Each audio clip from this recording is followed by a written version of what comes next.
بسم اللہ الرحمن الرحیم. کافر ہے عتبہ بن ابی وقاص. اس نے ایک طرف سے ہو کر پتھر اٹھایا اور آپ کو مارا زور سے.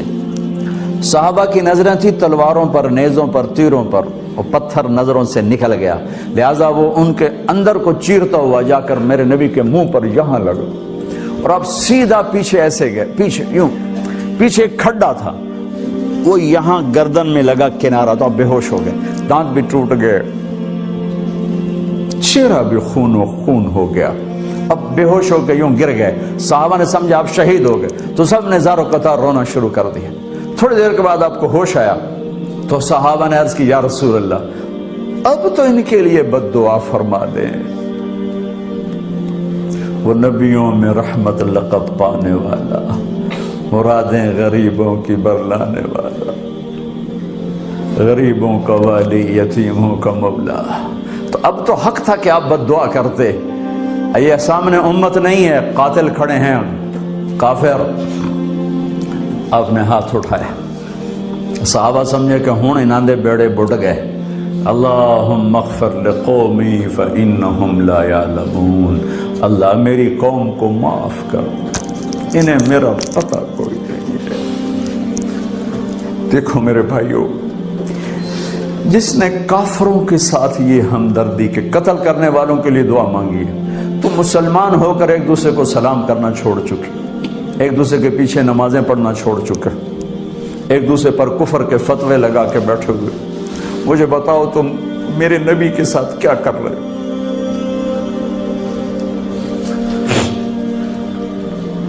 وہ تمہیں فرقوں میں بانٹ کر گئے تھے یا امت بنا کر گئے تھے؟ کیوں اس نادان کھیل میں اپنی زندگی برباد کرتے ہو؟ کیوں نہیں مسلمان بن کے رہتے ہو؟ اس امت میں اختلاف شروع سے ہے، ہمیشہ رہے گا. یہاں تک نہ جاؤ کہ ایک دوسرے پر کفر کے فتوے. جنت میں کون جائے گا؟ سنیوں نے کہا وہابی کافر، وہابیوں نے کہا سنی کافر، بریلیوں نے کہا دیوبندی کافر، دیوبندیوں نے کہا بریلوی کافر، شیعہ نے کہا سنی کافر، سنی نے کہا شیعہ کافر. جنت میں کون جائے گا؟ کچھ تو بھائیو میرے نبی کی محنت کی قدر کرو. میرے نبی تو غیروں کو اپنا بنانے آئے تھے، ہم نے اپنوں کو غیر بنا دی. جو نفرت کی آگ وہاں بھڑک رہی ہے، یہاں مت بھڑکاؤ. جاؤ میرے دیس میں دیکھو کتنے سر کٹ چکے، کتنے سہاگ اجڑ گئے، کتنی مائیں بے آسرا ہو گئیں، کتنی جوان بیٹیوں کی مانگ ویران ہو گئی. کیا اسی کا نام اسلام ہے؟ اسی کا نام عشق رسول ہے؟ اسے وہ دین کہتے ہیں. ایک دوسرے کی مسجدوں میں نہیں جاتے ہو، ایک دوسرے کے پیچھے نمازیں نہیں پڑھتے ہو، جنت کے ٹھیکیدار بن گئے ہو.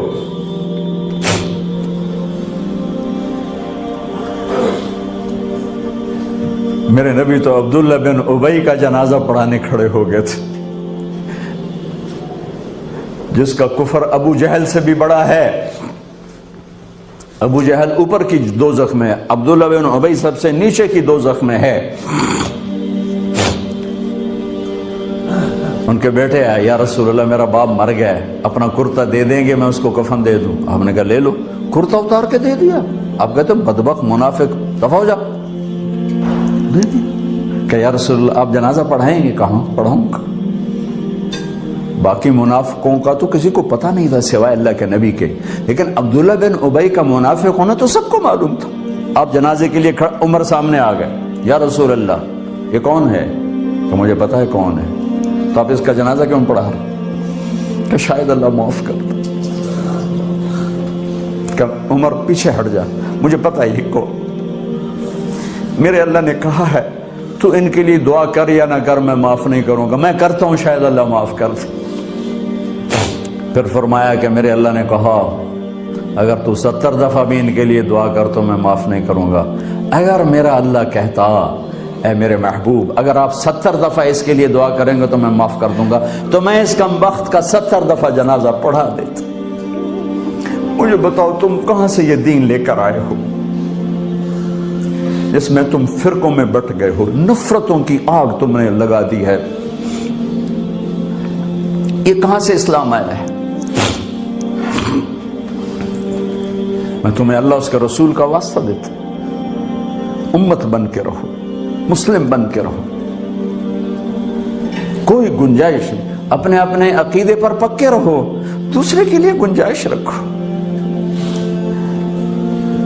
کیوں اس قدر ظلم و ستم ڈھائے ہوئے ہیں؟ میں نیا تبلیغ میں گیا، کالج سے نکلا، ہماری جماعت ایک گاؤں میں گئی، ایک مسجد میں، تو امام صاحب آئے، ہمیں ماں بہن کی گالیاں دی اور ہمارے بستر اٹھا کے باہر مسجد دھوو، کتے اندر واڑائے۔ میں حیران پریشان، میں تو کوئی نہیں جانتا تھا کہ مذہب کیا ہوتا ہے، فرقے کیا ہوتا ہے، میں تو کالج میں گانے والا تھا، ناچنے والا تھا، جنید جمشید کی طرح، مجھے تو دین کا پتہ تبلیغ سے پتہ چلا۔ میں حیران پریشان کہ یہ مولانا صاحب کہہ رہے ہیں کہ یہ گستاخ رسول ہیں، اور مسجد دھو دو باہر کھڑے ہو، یہ مسجد میں کھڑے ہو کر ماں کی گالی دے رہے ہیں، بہن کی گالی دے رہے ہیں، تو پھر معیار دین کیا ہے؟ اتنی نفرت، اس قدر دوریاں۔ اگر ہم کافر تھے تو ہمیں گلے سے لگاتے، ہمارے نبی کی طرح ہمیں کھانے کھلاتے، ہمیں پانی پلاتے، پھر ہمیں بات سمجھاتے، لیکن ماں بہن کی گالیاں، مسجد میں کھڑے ہو کر، امام مسجد۔ ہم پنجاب کے زمیندار ہیں، گالی دینا ہماری سرشت میں ہے، لیکن مسجد میں کانپ جاتے تھے کہ کسی کو الو کا پٹھا بھی کہہ دیں۔ ہمارے بزرگ بڑے بھی بہت گالیاں نکالتے تھے، لیکن مسجد میں کسی کو جرت نہیں ہوتی تھی کہ وہ میرے والد مرحوم خود بہت غصے والے بڑے سردار آدمی تھے، تو تھوڑی بات پہ مار پٹائی گالیاں، لیکن میں نے نہیں اپنے باپ کو مسجد میں سنا غصے میں بھی کسی کو گالی دیتے ہوئے۔ وہ تو ماں بہن کی گالیاں نکالو، اور ساتھ یہ کہہ رہے ہیں کہ یہ گستاخ رسول ہیں، ہم یہ کافر ہیں، ان کو نکال دو، کتے آ گئے، مسجد دھوو۔ میرے نبی کے دور میں تو کافر آ کے مسجد میں رہتے تھے۔ میرے بھائیوں، جو میں عرض کر رہا ہوں، میں اپنا دکھڑا بیان کر رہا ہوں، اس کی سنگینی کو سمجھو۔ یہ پاؤنڈ ڈالر نہیں بچائیں گے جب ہم آپس میں ٹوٹ جائیں گے۔ اللہ نے مجھے دنیا میں پھرنے کا موقع دیا، بار بار دیا، اسی تبلیغ کے سلسلے میں۔ سب سے زیادہ میں اسپین میں جا کے دکھی ہوا، اور میرا دکھ یہ نہیں تھا کہ ہماری یہاں 800 سال حکومت تھی اور ختم ہو گئی، میرا دکھ یہ تھا، میں اس پہ رویا مسجد قرطبہ میں، کہ جس وجہ سے اسپین تباہ ہوا وہ ساری وجہ میرے دیس پاکستان میں موجود ہے اس وقت، اور ہوش نہیں ہے کسی کو۔ مذہب پر لڑائی، سیاست پر لڑائی، دین پر نفرت، سیاست پر نفرت، قوم پہ نفرت، صوبے پہ نفرت، پیشے پہ نفرت، نفرت نفرت نفرت۔ میرے نبی نے پوچھا اسلام کا سب سے مضبوط عمل کیا ہے؟ صحابہ نے کہا نماز، آپ نے کہا نہیں۔ صحابہ نے کہا جہاد، آپ نے کہا نہیں۔ صحابہ نے کہا روزہ، آپ نے کہا نہیں۔ صحابہ نے کہا حج، آپ نے کہا نہیں۔ کہ یا رسول اللہ پھر آپ بتائیں؟ فرمایا دین کا سب سے مضبوط عمل محبت ہے، محبت ہے، محبت ہے۔ بھائیو، اس تبلیغ کے کام کو تبلیغی جماعت نہ سمجھو، کسی فرقے کے نمائندہ نہ سمجھو، ہم کسی فرقے کا نمائندہ نہیں ہیں، اسلام کی نمائندگی ہے۔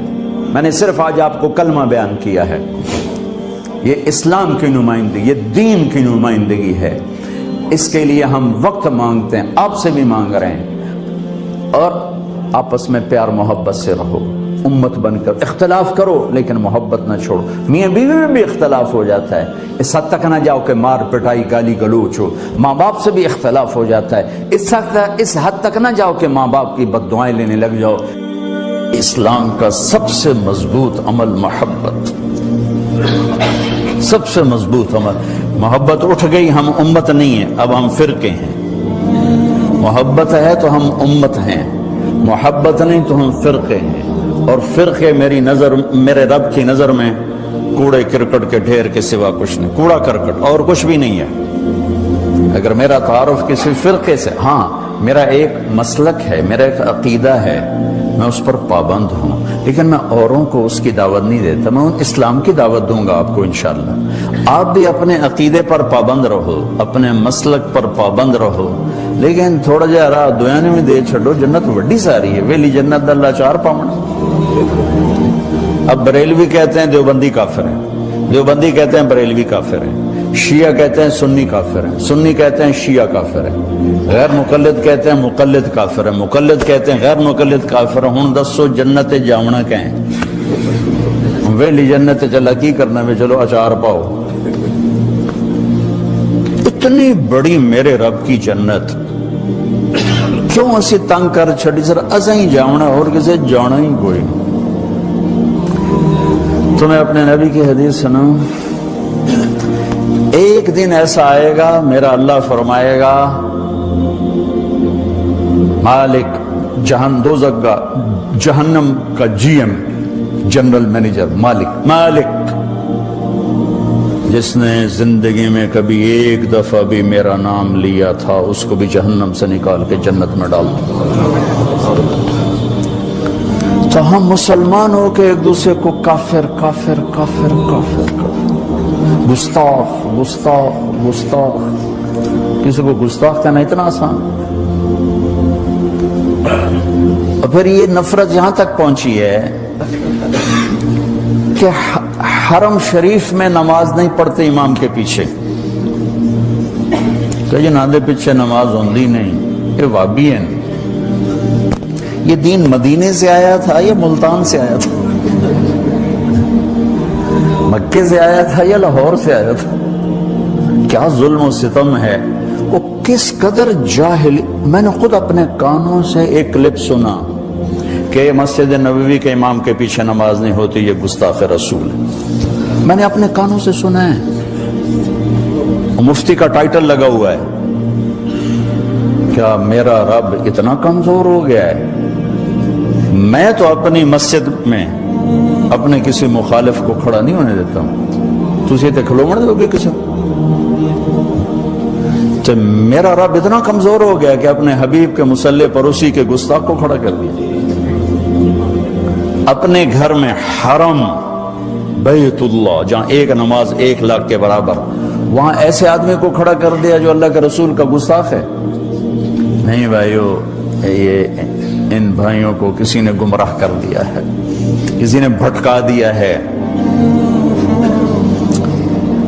اس لیے میں ہاتھ جوڑا کرتا ہوں نوجوانوں سے آپ سے کہ خود قرآن پڑھو، خود قرآن پڑھو، خود قرآن پڑھو، چونکہ ترجمے موجود ہیں، ہر زبان میں قرآن کا ترجمہ پڑھو تو صحیح۔ میرا رب کی آنکھی جانتا، کھول کے نہیں دیکھتے ہو۔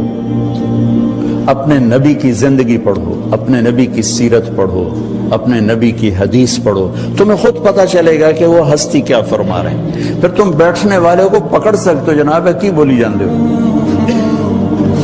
اب آپ کو پتہ ہی کوئی نہیں وہ کیا کہہ رہا ہے، کہاں سے کہہ رہا ہے۔ بھائیو، امت بن کے چلو، محبت سے چلو،